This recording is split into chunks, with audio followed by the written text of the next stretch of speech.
Good evening. Hope all of you are doing well. We are learning tonight Maseches Eruvin Daf Ayin Zayin. I believe it is tonight that is the yahrzeit of Rabbi Shapiro, who is of course, the founder of Daf Yomi and the zechuyos that he has earned. He doesn't need us to say the Idui Nishmaso. I can't imagine it should be anything otherwise. Just a remarkable impact that one person can have with one creative, simple idea and totally reshape the world and the way people think and the way people learn. The Musar is not only in how much Torah learning, it's that the ingenuity of that one idea can create a remarkable shift 80 plus years later. And the world over, Daf Yomi is, how many shirim do we have here in Chicago? 50.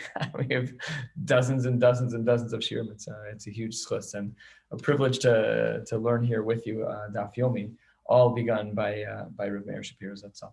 We're at the Mishnah on the bottom of Ayin Vav Amud Beis. To answer David's question, do we have any geometry today? The answer is no.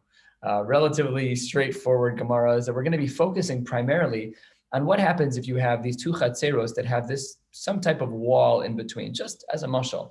If you have an accordion wall, does that count? If you have a drop wall, like the one we have by our kiddush room, how do we define a wall that properly separates a chatzer into two? And when does a wall not sufficiently separate into two? So that's going to be our focus for tonight. Let us begin with the Mishnah right at the bottom of Ayin Vav Amud Beis.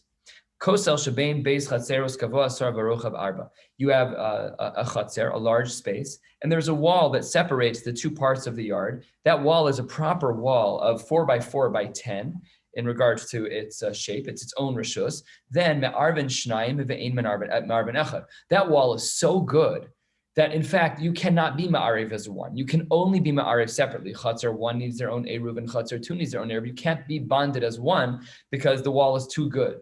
What if Haya Barosho Peiros, there were fruits that were set on top of this wall that were separating Chatzer 1 and Chatzer 2? So then the Mishnah writes, and follow the language here because it will become a question in the Gemara on the top of the next Amud. Elu Olen Mikan ve'ochlin. People from Chatzer 1 are able to go up onto the wall, go up onto the wall and eat. Ve'elu Olen Mikan ve'ochlin. And people from Chatzer 2 can also benefit from the fruits that are on that wall. Ubilvad shelo yoridu lamatan. However, they can't bring the fruits down into their yard. Of course, that's because they're separate rishuyos, because as we pointed out, the wall has a status of its own rishus hayachid because it's 4 by 4 by 10, which is the minimum requirement and volume of that rishus. Going back to our initial case, what if nifratz hakosel, then if the wall was broken down, the wall that separates what would be Chatzer 1 and Chatzer 2, so says the Mishnah, 5 lines from the bottom on Ayin Vav Amud Beis. Ad Eser Amos, if the break in the wall is up to 10, that we know is not considered a full break, that's considered a Pesach.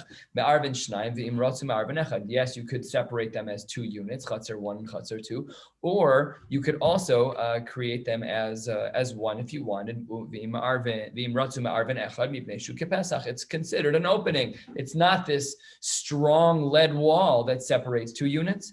Yoser Mikan, what if the pirza is greater than 10? This is falling back on our regular rules.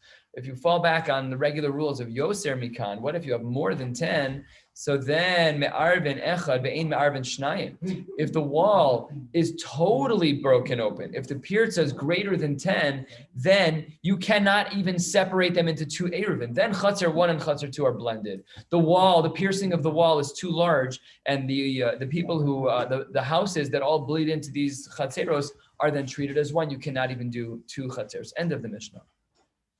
Asks the Gemara, 3 lines from the bottom as the Gemara opens, okay, so our Mishnah taught us that if you have a large space and you have 2 chatzeros, that the wall separates them into 2 units. What if the wall isn't the appropriate measure of a height of 10 and a width of 4 across the length? What if it's thinner? What if it's only 3 wide, right? Because we know that if you have a wall that's 10 tefachim tall, 4 wide, and then it crosses the whole length of the chatzer, that's its own chatzer. So then says the Gemara, okay, ein bo arba mai. What if my side of the chatzer, when I look over to you, the wall that separates us is only 3 tefachim instead of 4? So that's a machloket samoraim. Here is shita number 1, an extreme shita. Amar Rav. Rav says, This wall that separates us, that's less than 4 tefachim, so then it has a piece of both of our reshuyos, because it itself is not a reshus. Therefore, I have part of my reshus blends over part of that wall, and same with you. And therefore, says Rab, Avir Shtei Reshuyos Shaletes Bo, Lo Yazis Bo Afilim Lo Nima. You can't move anything, nothing. That wall, what's on top of that wall is now frozen in time. It's actually trapped in the twilight zone of the overlapping reshuyos. So again, let's say that this shtender is the separation between my chatzer and your chatzer, and it's less than 4 tefachim. It's only 2.5 tefachim. If there are fruits here, I cannot take off the fruit, and you cannot take off the fruit. And Rashi gives us a little bit of the nuance and the flavor of what Rav means. The bottom Rashi, Dibur Hamaschel Aver Beis Reshuyos Shaletes Bo, says Rashi, Kevan de lo chashiv lemehabe reshusa, because it's not really its own reshus, because it's not 4 wide, but lagabe tarvaihu. Therefore, that reshus is really nullified klape each of those chatzeros. And virishus beis hachatzer sholetes bo, and it has a piece of both, the overlapping Venn diagram, a little bit like we said before. They osir each other. Al rosho asr latalta. You can't even take a piece of fruit off of that. You're limited. You're not allowed to take anything off of that wall. So that was the Gemara's question. What happens if the case is not like our Mishnah? Our Mishnah is where the wall that separates us is 4 wide. This one's 3 wide. Says Gemara in the name of Rav. Everything on top of that is muksa. Turning to the top of the next Amadai in Zayin Amid Aleph, says Rabbi Yochanan, what are you being so strict for? For Rabbi Yochanan Amar, Elu ma'alin mikan ve'ochlin, ve'elu ma'alin mikan ve'ochlin. Remember the language of our Mishnah of Olin? Here is ma'alin. You could even put food up there, and you could take food down. Look at the top Rashi. Rashi says, Ma'alin mechatzer l'rosho. I can take fruit and bring it up from my chatzer to there. V'hu adin dimoridin. Why? Why was Rabbi Yochanan being so lenient here to say the opposite of Rav? Rav said nothing can take place on top of the wall that's only 3 wide. Rabbi Yochanan says, have a party, bring fruit up, bring fruit down. Why? Says Rashi, top line, middle of the line, de makom p'turhu. This space is a makom p'tur, it's a 0. Ubate lekan ulekan lehakel. I'm allowed to do anything I want with that makom p'tur. From my chatzar to that makom to the makom p'tur, no problem at all. So says the Gemara, I don't understand. Tanan, I have a question. Second line, Ayin Zayin Amud Aleph.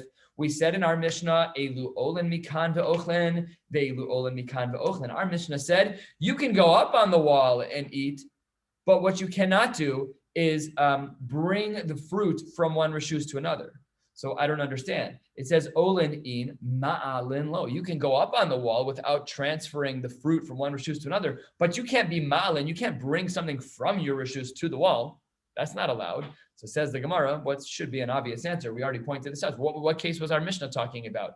4 tefachim. What was the case that Rav and Rabbi Yochanan were arguing about? Less than 4 tefachim. So says the Gemara, 4th line, Hachi Kamar. No, come on, you got to pay attention. That's what the Mishnah was talking about. Yesh bo arba al arba. When the width of the wall is 4, so then you're right. Then olin in ma'alin lo. That's when we say that you have to go up on the wall and you can't bring fruit with you because you'd be transferring something from one reshus to another. However, ein bo arba al arba, like the machlokas Rav and Rabbi Yochanan that we just learned, there we would say ma'alin nami. There you can even bring food from one reshus to that other reshus because, as Rashi pointed out, explaining Rabbi Yochanan, when it's less than 3, it's still a makom tur. It's by definition a makom tur. So then there's no problem of transferring reshuyos. So then says the Gemara, ve'az Rabbi Yochanan l'taimei. We can now bring a proof to the shita of Rabbi Yochanan that you're allowed to change reshuyos. What is the proof of Rabbi Yochanan? Dechi asa Rabbi Dimi, when Rabbi Dimi came from Eretz Yisrael, Amar, he said in the name of Rabbi Yochanan, makom she'ein bo arba al arba, when there is a reshus that is not 4 by 4 in its width and length, then muter lebnei reshus harabim ulebnei reshus hayachid lekatef alav ulevad shelo yachlifu. Let's talk about a slightly different case. I'm in a reshus hayachid. This is a makom p'tur. You are in a reshus harabim. I can lean and get my, whatever I'm carrying, my reshus hayachid, I can get it all comfortable here. You can also lean on here, no problem. You can put stuff down for a second and pick it back up. Why? Because it's a makom p'tur. This is perfect. That's Rabbi Yochanan l'shitaso. What did Rabbi Yochanan say by us? Rav said you can't move anything. Rabbi Yochanan said, yeah, it's less than 3 tefachim. Go climb up there with a bag of apples. Sit there and eat the apples for all of Shabbos as far as I'm concerned. That's fine. What's the raya? That when this is Reshus HaYachid and that's Reshus HaRabim and this is a makom p'tur, Rabbi Yochanan said it's motor l'katef alav. You're allowed to use it to adjust things and put stuff down for a minute. So perfect argument, says the Gemara. We learned about this earlier.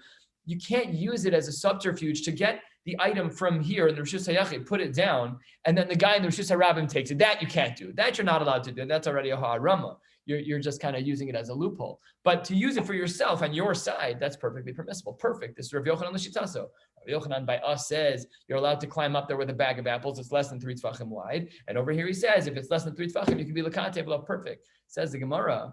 If Rav Yochanan said that, ask the Gemara. We're about 10 lines down. V'Rab less lay derabdimi. Well, you don't agree with that din? Everyone agrees with that din, that you're allowed to be l'katei falav when you're Rishus HaRabim on one side, Rishus HaYachid on another, and a makom p'tur in the middle. Everyone agrees. So says the Gemara, a wild answer, and hashkafically a very powerful answer. Says the Gemara as follows. When we're talking about the case of Rav Dimi, where one side of the makom p'tur was a status of a Rishus HaYachid doraisa, and the other side of the makom p'tur was a Rishus HaRabim doraisa, Rishuyos doraisa, there are maskim hachanami. I agree with you in hachanami that we hold that you can be l'katei falav. But here, when we're separating chatzeros with a wall, hacha b'mayaskinan, what are we dealing with in our machlokes Rav and Rav Yochanan, where we only had a separation of a wall that's less than 4? Says the Gemara, b'rshuyos derabanan, v'chachamim asu chizuk l'divrayim yoser mishal Torah. When it comes to dinei derabanan, we need to have a little bit more of a chizuk because it's derabanan. When I was in smicha, somebody in my shir said the following not so smart line in front of my Rabbi. It's only derabanan. And he spent 3 minutes with saying the following phrase. Yeah, it's only derabanan to eat milk and meat together when it's not yet cooked together. It's only derabanan. And he just went through the list and we were like rolling by the time he got 3 in, and he didn't stop for like 10 examples. It was fantastic. But this is a beautiful idea. Yes, it's correct. Our job is to keep dinei d'oraisa. But all of the dinei d'Rabbanan, with rare exception, almost every din d'Rabbanan is rooted in a din d'oraisa. We say that all of this all the time, that dinei d'Rabbanan are ke'ein d'oraisa tikkun. When the Chachamim made the Gzeros d'Rabbanan, they were mirrored after or in protection of dinei d'oraisa.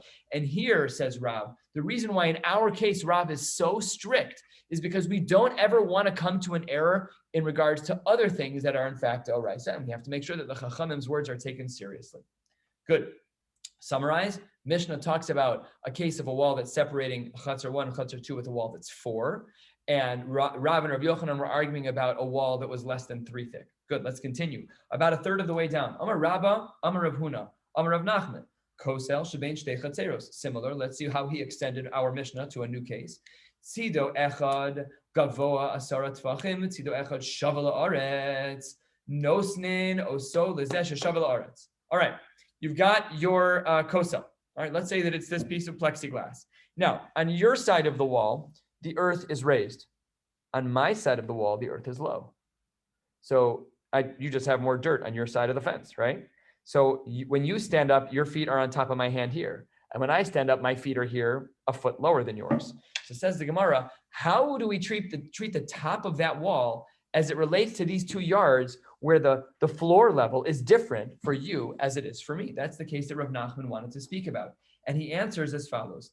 Nosnin oso lezesh shavala aretz. The one that's closer to the ground, he gets access to the top of the wall. We're no longer subject to the machlokes of Rav and Rav Yochanan. Now that the floor level is uneven, therefore things change. The top goes to the person closer to the top. Why? It's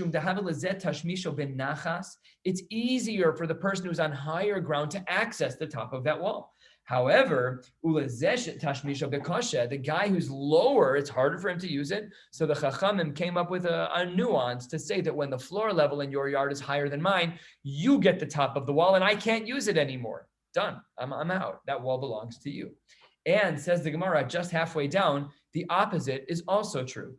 Amar Rav Shezvi, Amar Rav Nachman. This is a second din from a different Talmud, both quoting Rav Nachman.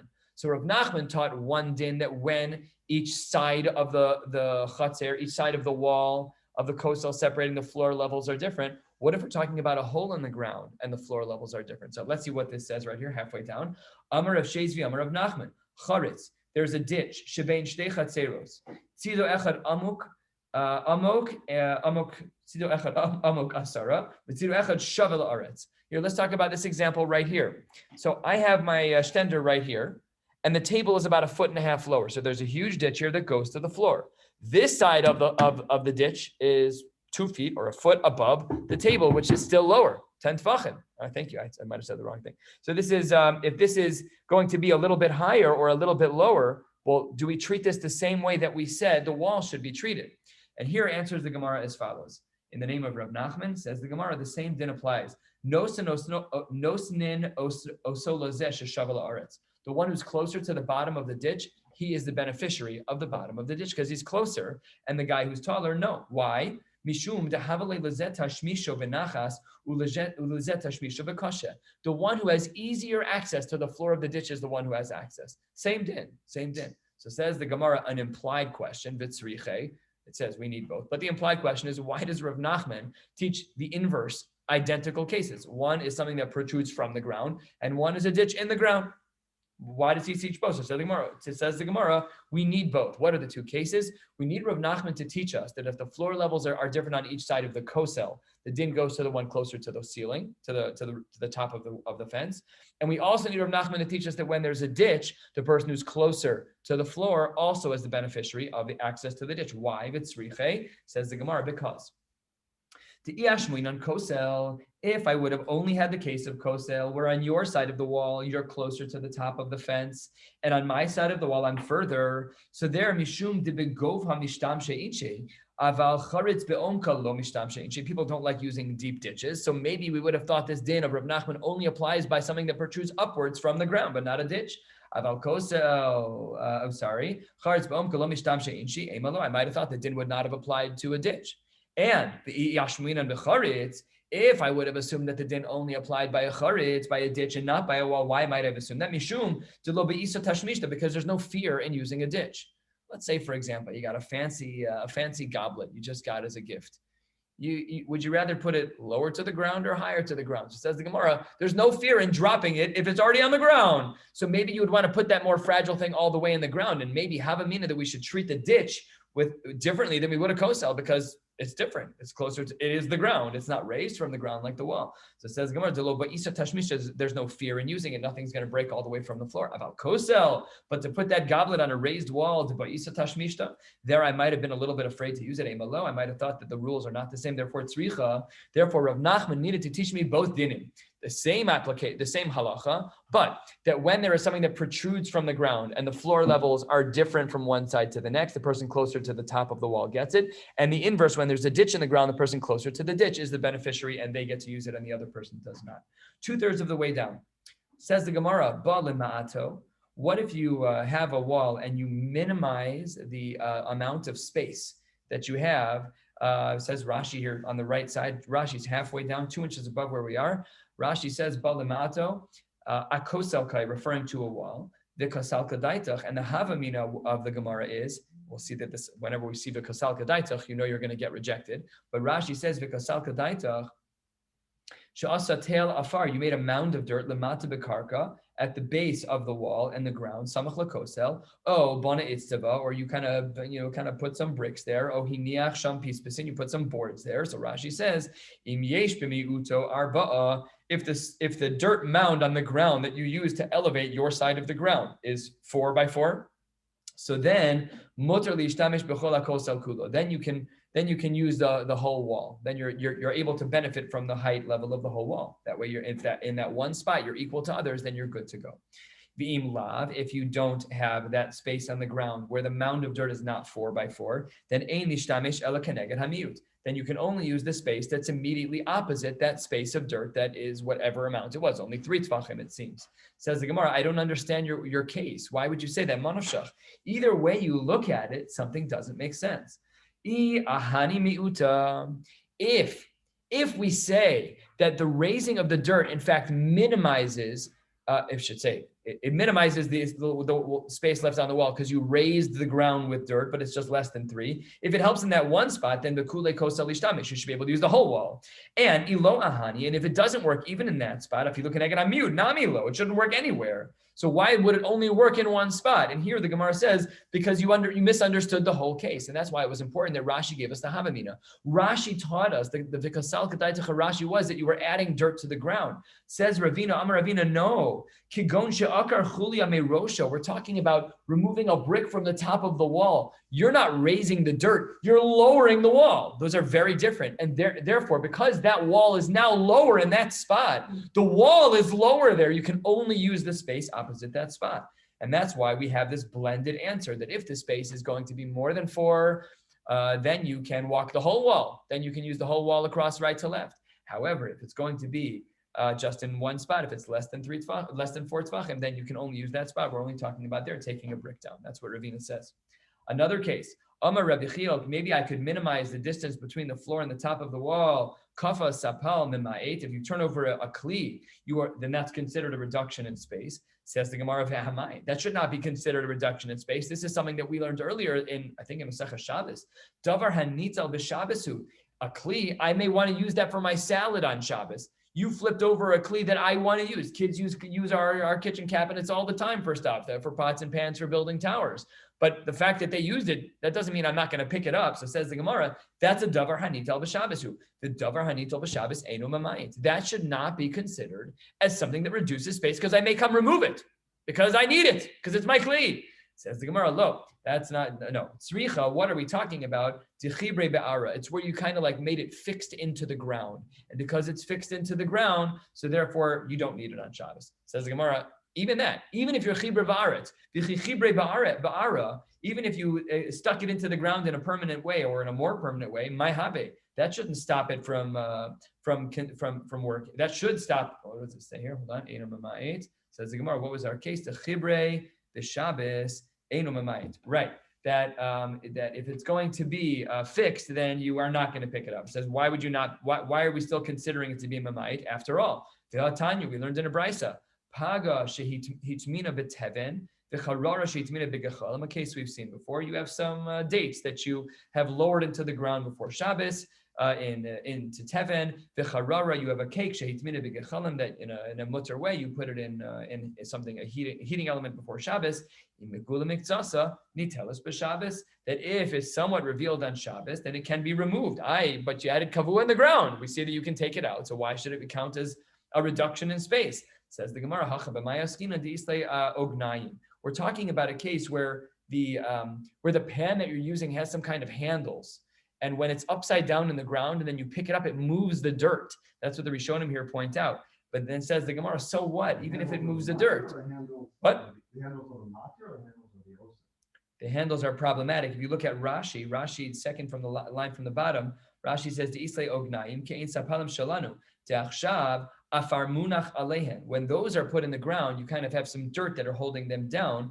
If you can imagine, kind of like the handles on one of our pots today, the Habi Mazis Afar Mimakoma V'Dom Al-Chover. So there, you're not allowed to move that. So the Gemara tried to say there's Ognaim, and it says that doesn't solve your problem because when you move something that has handles on it, it's going to cause a problem.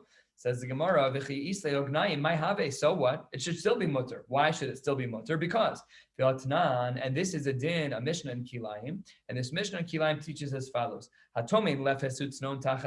Someone who's going to submerge these vegetables into vines that are close to the ground, Bisman, turning to the top of vine Zion and the base. Bisman shemixas olav megulin, eino choshesh, when some of the leaves of that which you hid, the lefes, when they are revealed, Eino choshesh, you should not be concerned. What should you not be concerned about? Let's see.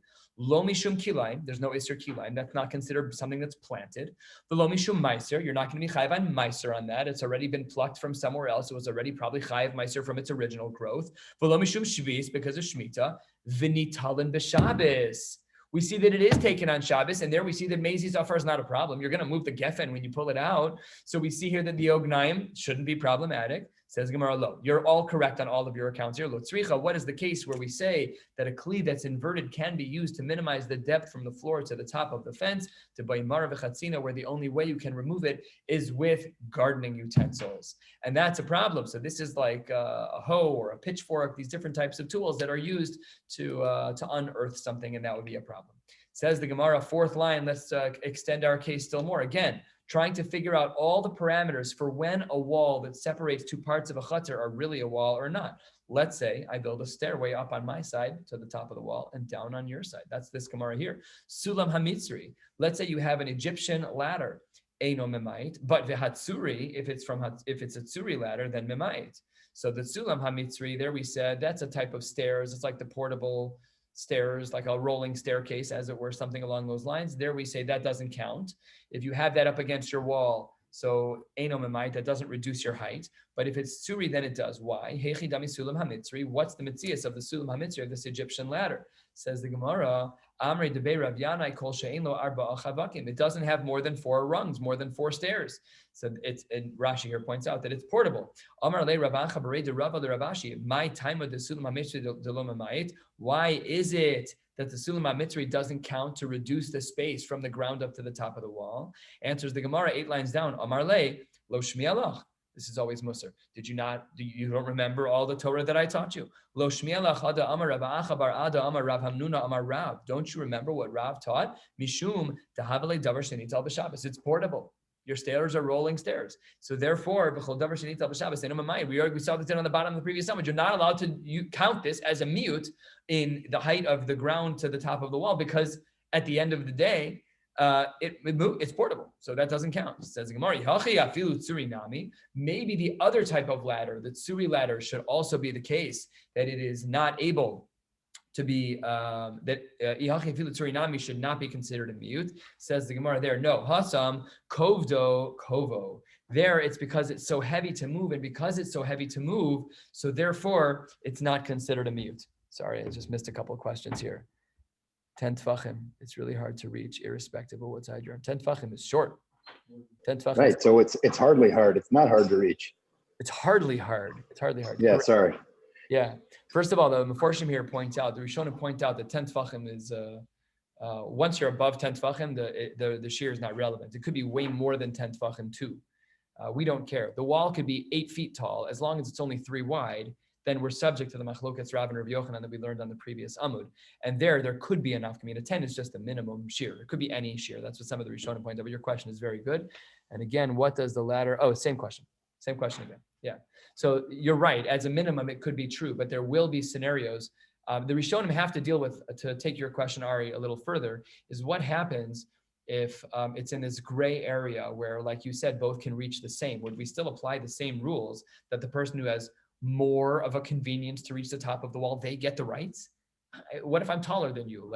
These questions need to be answered by the Rishonim. The blaring case, the black on white cases, is where it's harder. It's actually kasha. That's what the Gemara says. It's harder for you to reach, and it's easier for me to reach. There would need to be some research around the question you're asking, Ari, which is, what if it is a different height? And technically, I guess it's easier, but these are first world problems. I can put my arm up and reach it, and you don't have to put your arm up and reach it. So those are fair. Exactly. Those are the questions the Rishonim are going to have to dig in, and maybe the Shulchan Aruch does. I didn't look up this thing, but a totally right on question. Halfway down, Amar Abaye, Kosel Shabein Shtei Chatzeros Gavoa Asara Tfachim V'hiniach Sulam Rochav Arba Mikan V'Sulam Rochav Arba Mikan. All right, another case, all very similar to the previous one. We have our wall. It's separating Chatzer 1 and Chatzer 2. You put a ladder on both sides. So Hiniach Sulam Rochav, you have Rochav Arba Mikan. You have a 4 tefach wide a ladder on one side, the sulam rochav arba mikan, and 4 tefach wide on the other side. The ein bein zeh lozeh shlosha tfachim. And okay, so let's say that here, I'll just use this again. Let's say that this is the kosel, and I have my ladders, but they're offset a little bit. So as long as the ladders are offset within 3 tfachim of one another, right? So that's still considered perfectly lined up. Each one of these is 4 tfachim. If they're 5 tfachim apart each ladder, that doesn't work. If they're perfectly lined up, it works. What if they're off a little bit? As long as the ladders are within 3 tfachim of one another from across the wall, mechuvanos, Rashi points out, then that is considered opposite one another. So that's the ein bein zel shlosha tfachim emai. That counts as reducing the walls. That's correct. However, shlosha, what if in fact the ladders are not mechuvanos? They're very distant from one another. There's one on my side and there's one on your side, but they're 10 tfachim apart. They're 5 tfachim apart. The ladders are not aligned. So then says the Gemara, shlosha eino mamait. That doesn't work. V'lo amran, and even the leniency of saying that when they're only 3 apart that it works. V'lo amran ela de lo have kosel arba. This is only true when the kosel is not 4 wide. Aval Have kosel arba. When in fact the wall is 4 tfachim wide, then afilu muflag tuva nami. Okay, what does that mean? It means that when we made our distinction of my ladder and your ladder, my ladder over here and your ladder over here, when we said that they have to be within 3 tfachim, that's only true when the wall itself is only 3 tfachim wide. But if the wall is 4 tfachim wide, we don't care how far they are. Climb up one, you can literally walk across the top of the ladder of the wall to the other side. Then we don't care anymore. So the only limitation of the ladders on opposite sides being the chuvanos, being within 3 tfachim of one another, is when the wall is less than 4 tfachim. But if it's more than 4 tfachim, as wide as you want, that's the caveat, the leniency that the Gemara extends here. Afilu muflag tuva nami, even had it been that it's longer, no problem at all. And Rashi here says this language, the one I was meramis to it. Rashi halfway down, dibur hamaschil aval. Rashi says yesh barochvo dalid. When the wall is 4 wide, afilu muflag tuva. Even if the sulamos, even if the ladders are very far apart, it's no problem. Share ole l'rosho. He'll go up one ladder. He'll stand on the top of the wall. Umahalech barosho ad shemagil l'sum chavero. He'll just walk down the top of the wall. 4 tvachim is a foot wide. You can do that. But if it's less than 4 tvachim, we don't assume that that's going to be the case. Back in the Gemara, 2 more cases for tonight, and then we're going to wrap up. We'll stop at the very bottom line of the page. Amar Rabbi Barabaye, Bana Itztaba al Gabe Itztaba. These are types of shelves of some kind. You're putting in like shelves that are attached to the walls. If the lower one is for memai, that counts as a reduction in height. Inami or ein betachtona arba v'yesh be'elyona arba ve'ein bein zelos shlosha memai. So you have here these things that are kind of extending from the wall, like protruding from on the side, like extending from the walls, like protruding a little bit. So if this one's 4 tfachim wide, right to left, you're good to go. And if this one's not, that's fine as long as it's within 3 tfachim of the one below it, because then you have lavud.